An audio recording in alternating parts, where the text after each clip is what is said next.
The OnePlus Open didn't get a new model in 2024, but it was ahead of the curve last year. Does this 1-year-old phone have a chance against the newly released Z Fold 6 and Pixel 9 Pro Fold? Let's compare and find out. Let's start off with the naming. And by far, the Pixel 9 Pro Fold has the worst name of all three. Okay, so I'm just kidding about that one, even though I am right. But let's look into what really matters. The first thing I want to take a look at is the front screen. And in this aspect, the OnePlus Open kind of set the trend, at least here in the US, for the dimensions.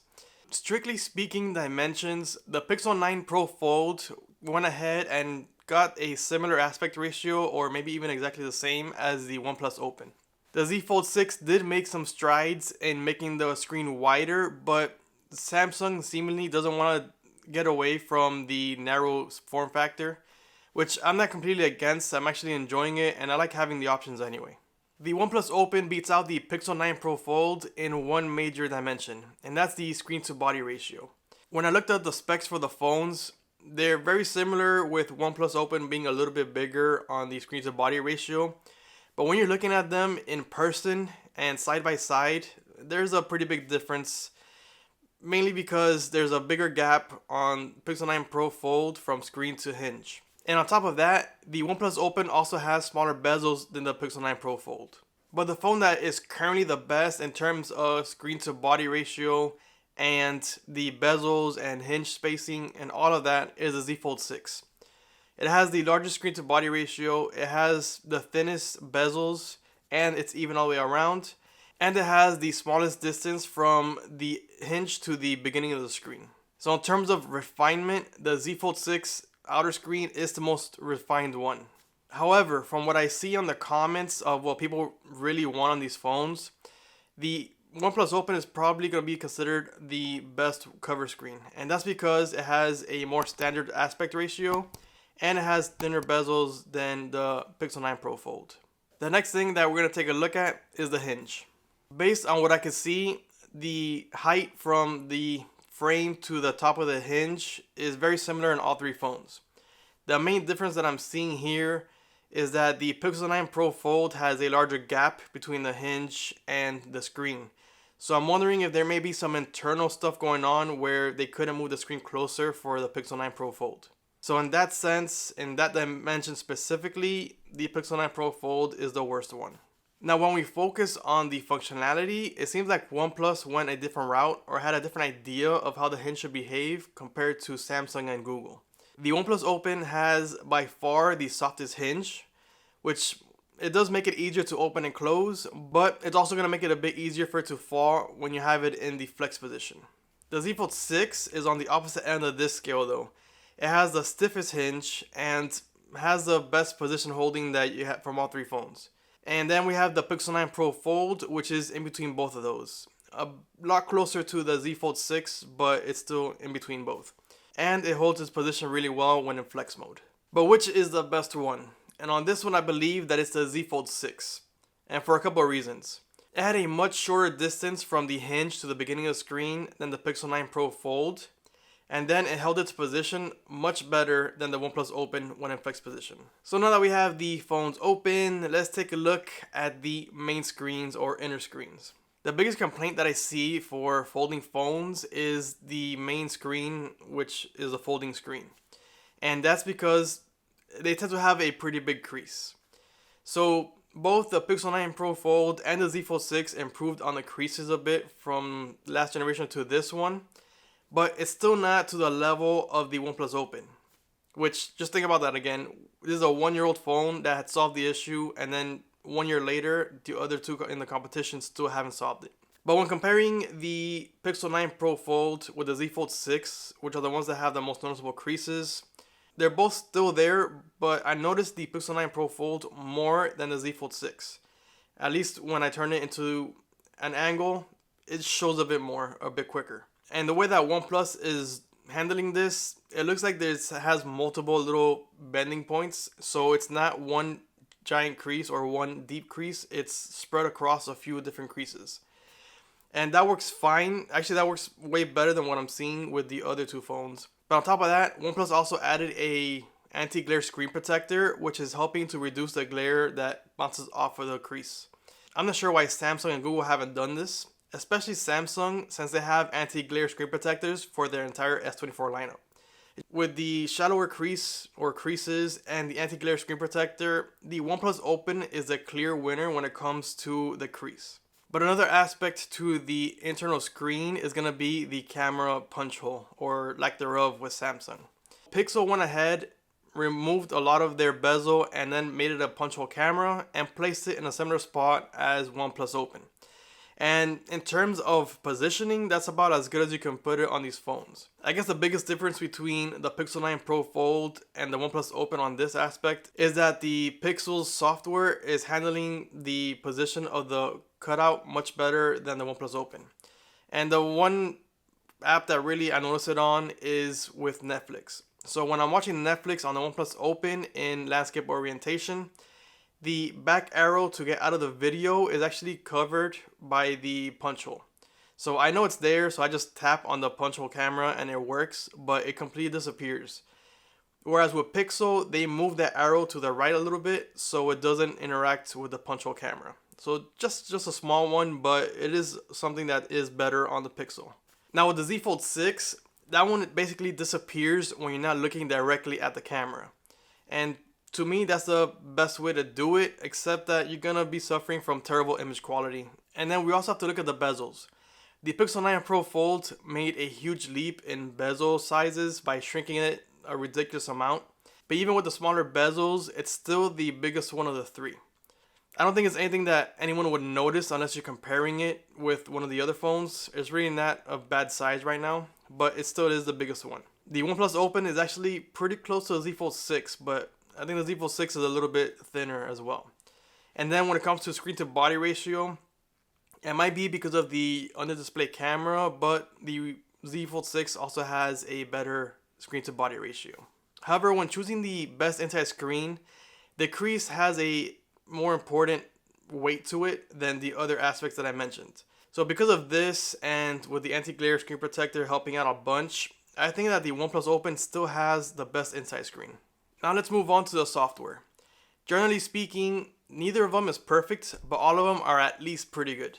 OnePlus to me still has the least reliable software because I noticed more bugs on that one than with the other two phones. But still, the bugs that I see on OnePlus are not gonna mess with your experience. It's just small ones here and there. Then looking at the Pixel 9 Pro Fold, the software has its own things. Like I think the animation sometimes can feel a bit slow. And not that the phone is choking or anything, it's just that, Google went with very smooth animations, but to do that, it's going to slow down a little bit. Most of the time it's not an issue, but when I'm in a hurry, I could kind of feel like I wanted to move a bit faster. Now, it's not something that I would even change in the developer mode because it's rarely an issue for me, but it's just something I notice. And even being a big company, Google does experience their bugs. For example, my budgeting app has this issue where it crashes on the first and sometimes even second time that I open it. And then moving on to our third phone, I think Samsung is the most reliable software. It still has some bugs here and there, but even less than the other two, and you probably won't even notice them for the most part. But how about the multitasking? We're looking at large foldables, and multitasking is a big thing for these types of phones. Let's first take a look at Pixel. They've made some improvements. Like, for example, they now let you keep the taskbar up if you want it, like permanently up if you want it, rather than always having it hidden. And that could speed up your multitasking in some cases, depending on how you have it set up. But I think just having the option was a great move by Pixel. However, with Pixel, you're still limited to having two apps side by side. That is the most common way of using it, and even the most common way that I use it. But still, I like having the option for 3 windows or a floating window if I wanted to. Next, I want to look at OnePlus Open, which came out with Open Canvas, which was an amazing concept when it came out. This was a year ago that it came out. There's been plenty of changes and lots of optimization, and it's much smoother than when it first came out. Probably the greatest thing about Open Canvas is that you can have 3 full-sized apps, or at least full-size aspect ratio, and then you could just tap on the edges to go to the app you want to see. That's great for some apps, but for the way that I use it, which I like to have split screen to kind of do my budgeting or research, I kind of don't take advantage of Open Canvas all that much. Another great thing about Open Canvas is that you can bring down a floating window, which is something that Samsung also does, and it's a great feature because when I'm doing split screen, I don't want to hide my screens to look at a message that came in. I'd rather just grab the message, put it in a pop-up window, and either ignore it, reply, or do whatever I want in a small window showing the full app. So to me, that's a big plus when it comes to OnePlus Open and Samsung. Now moving on to Samsung, they have the most refined software for the large foldables. The split screen works perfectly, and it's in the manner that I use it. And with the Z Fold 6 being a bit wider, now I can use the split screen in regular portrait orientation rather than having to flip it to landscape. But that's not where it ends for Samsung. The Z Fold 6 is filled with great AI features and advanced software features that you wouldn't really find in the OnePlus Open. The Pixel 9 Pro Fold has a bunch of those as well, but it being the least versatile of the three softwares, I don't think it's enough to catch up to Samsung's versatility.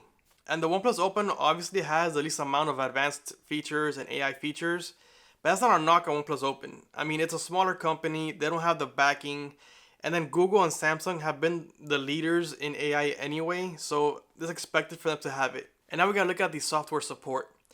Samsung and Pixel are both offering 7 years of OS and security patches, and OnePlus is at 4 generations of OS and 5 years of security patches. A couple of years ago, that was actually pretty much the best you could get on Android phones, but recently Google and Samsung have upped the ante on that one. So overall, the tried and true Z Fold 6, I would say, has the best software.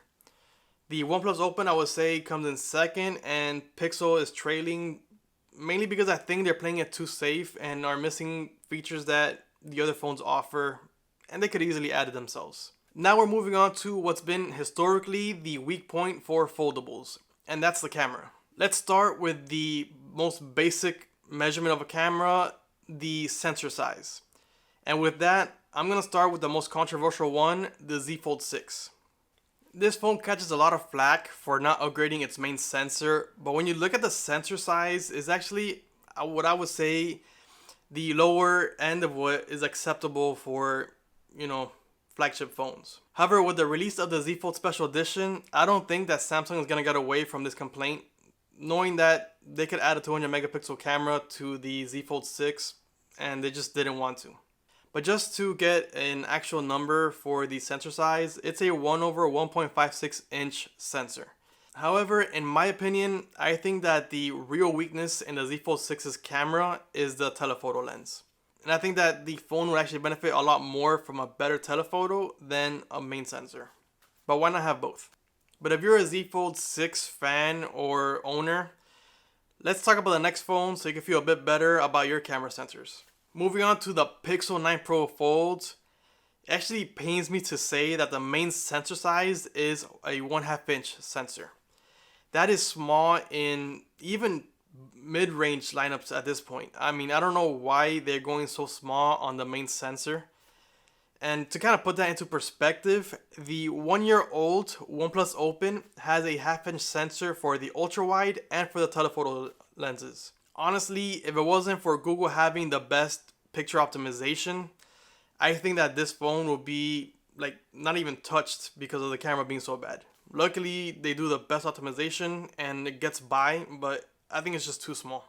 And now looking at the OnePlus Open, besides the two sensors I already mentioned, the main sensor size is 1/1.43 inches, which is the biggest by far on these foldable phones. And it actually puts it into the ballpark for, flagship level phones from any company. But we all know that size isn't everything when it comes to smartphone photography. And so we gotta also look at the software. And of course, Pixel has some of the best photo optimization that there is, and they have really good video optimization as it is now too. The biggest issue with the Pixel 9 Pro Fold in terms of software is probably going to be what's available. It's a pro level phone, which you would expect to have the 8K video and a few of these other options, but it's actually missing from this phone. But the OnePlus Open is no slouch either though. It might not have the best optimization when it comes to some features like the blur on portrait video and things like that, but they have very clear photos and very clear basic video. And together with Hasselblad's color science that they added to this phone, the pictures come out really nice. And they come out looking different than any of the other phones that I have on my lineup. And then we're looking at the Z Fold 6, which at times, and probably more often than not, the optimization can be a bit too much. And people actually notice this. I've shown photos where I'm zooming in a lot, and the people that I show it to, they're like, yeah, something looks off about it. It looks too processed, and they don't like it. However, Samsung does give us a lot of options, and one of them is to reduce the amount of optimization in the camera. And I, of course, take advantage of that. I put it on the medium, and I think it helps quite a bit. But I think where Samsung shines is the specs of their camera and their camera app. They offer 24 frames per second, which is not always a given. They offer 120 frames per second at 4K. So in the camera part, I can't really choose a best one. I do have a favorite, but I can't really choose the best one. And that's because it all depends on what you prefer. And now let's move on to the general features of these phones. The first one I want to touch on is wireless charging. For starters, the OnePlus Open does not have wireless charging. This was one of the deal breakers for me when I was using the phone as my daily driver. It was a great phone and I had a great experience, but I hated having to plug it in every time I wanted to charge it.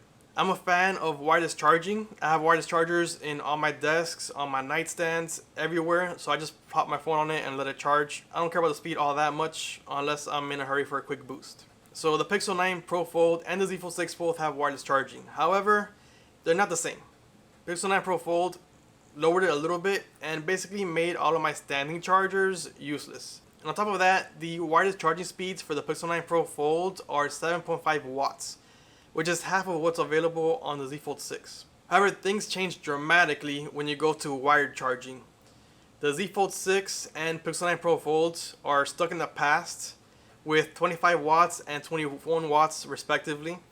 And then the OnePlus Open came out with 67 watts, which just blew the other two out of the water. It has the largest battery and it charges from 0 to 100% in about 42 minutes, which with the other two phones would be over an hour most likely. Another important general feature, at least for me, is water resistance, because I live near water, it rains a lot here, and there's often puddles that are deep enough to fully submerge the phone in. So if I drop my phone in a puddle, I don't want it to just break right then and there. And when it comes to this, the weakest one is the OnePlus Open.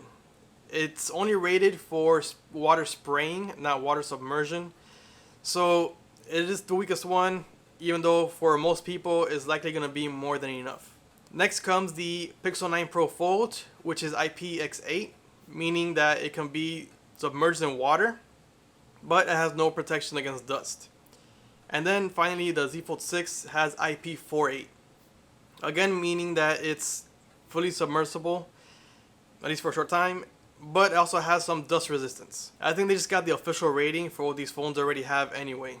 But anyway, it's there, it's officially rated now, and so it's the best one in the IP rating. So finally, it's time to choose which one I think is the best foldable phone in 2024. And I mean, the fact that we're comparing a one-year-old phone with two new phones and the competition is actually very tight says a lot about, I guess, the other two phones more than the OnePlus Open. So when it comes to these foldables, the main complaints that I hear are with the main screen's crease and with the camera sensors. And both the Z Fold 6 and Pixel 9 Pro Fold are struggling to make any sort of major improvement in these aspects. And given that these are very important for large foldables, probably the most important things to measure a large foldable by, I will have to say that the OnePlus Open is still the best foldable even in 2024. I know I'm going to get comments about the Pixel's camera software being much better, or even their main software, or Z Fold 6's software and all these other things being better. But I don't think the gaps in those aspects are enough to make those phones the best phone of the year. I think the screen crease and the camera hardware hold more weight than those other items. And just as a side note, being the best phone doesn't mean that it's the best phone for you. For example, I didn't choose the Z Fold 6 as the best phone, yet it's my favorite foldable. I think certain things like the video capabilities of the Z Fold 6 to me is more important, which is why it's my main phone. But I am interested in your thoughts. Let me know which foldable you think is the best and why. And if you are interested in purchasing any of the phones that were mentioned in this video, I do have affiliate links in the description. Thanks for watching, and I'll see you next time.